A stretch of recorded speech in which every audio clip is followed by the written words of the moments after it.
This month sees the release of the album Timespace, the best of Stevie Nicks. It's a collection of her best solo material. Nicky Horme won the office raffle. He got the enviable job of flying to Los Angeles to talk with Stevie Nicks for the sequence. As you'll hear after this Stevie Nicks song from Fleetwood Mac. This is Affairs of the Heart.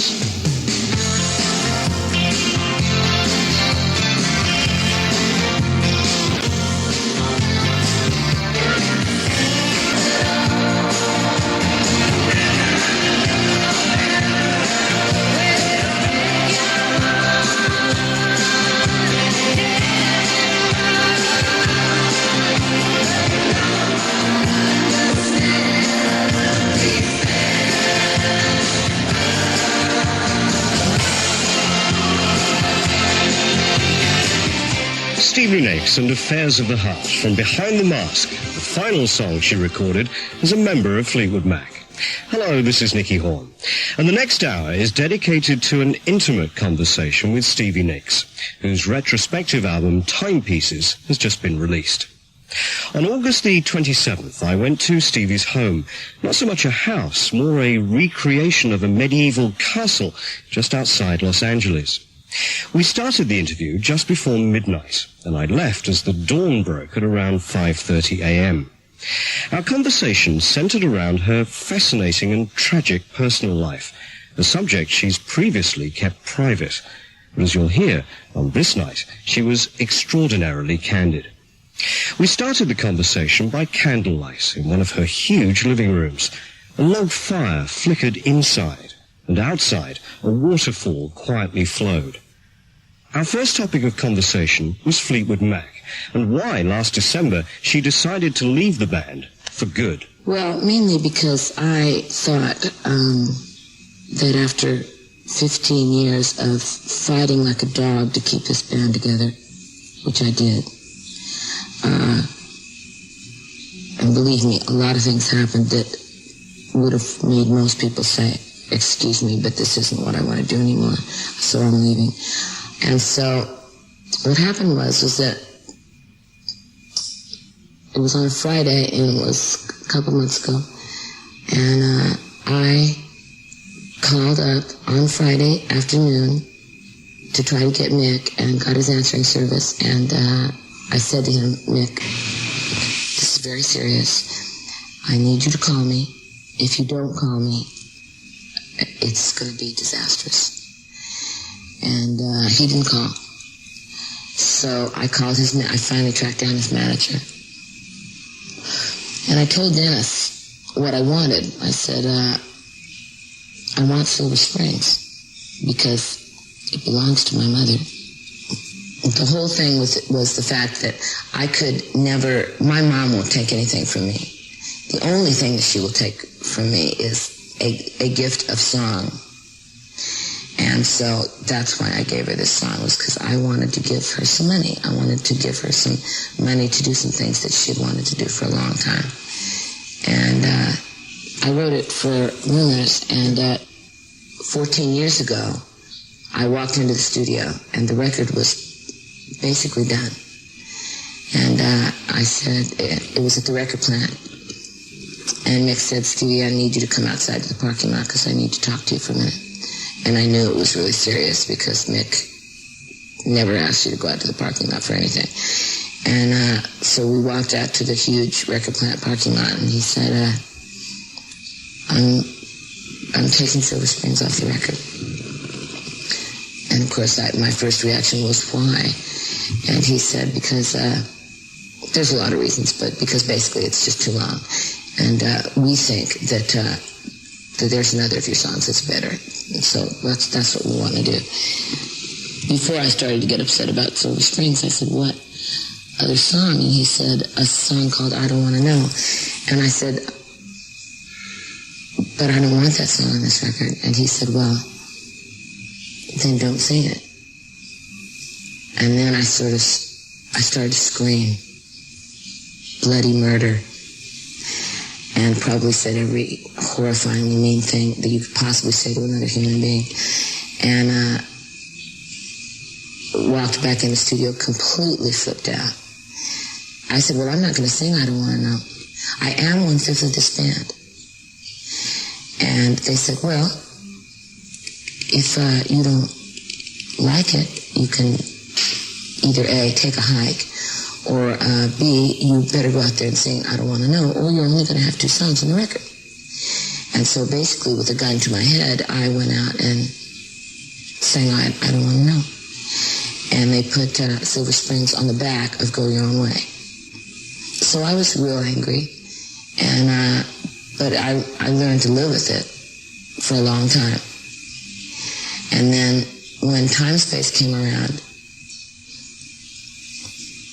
it didn't occur to me that they wouldn't let me have it back.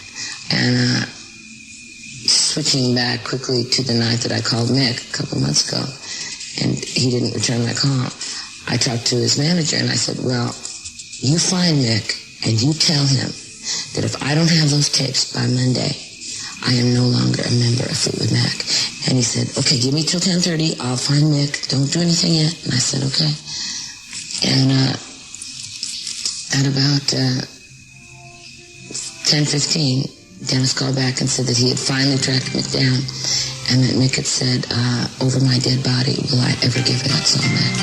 You could be my silver spring, blue green colors flashing. I would be your only dream, shining over ocean crashing. I'll follow you down till the sound of my voice will haunt you. Give me just a chance. You'll never get away from the sound of the woman that loves you. I'll follow you down till the sound of my voice will haunt you. You'll never get away from the sound of. Why do you think Mick, Would do knowing, to me? would do that to you? I mean, I'm thinking about his book as well, his autobiography, saying things like they didn't really...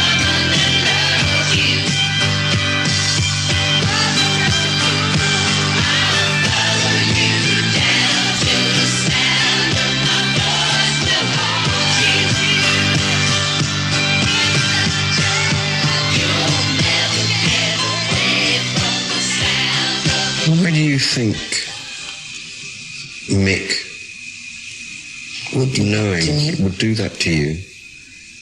I mean, I'm thinking about his book as well, his autobiography, saying things like they didn't really want you as part of the band when you and Lindsay They didn't. were there. They wanted Lindsay, but you happened to be with Lindsay, so they kind of decided that they'd take you on.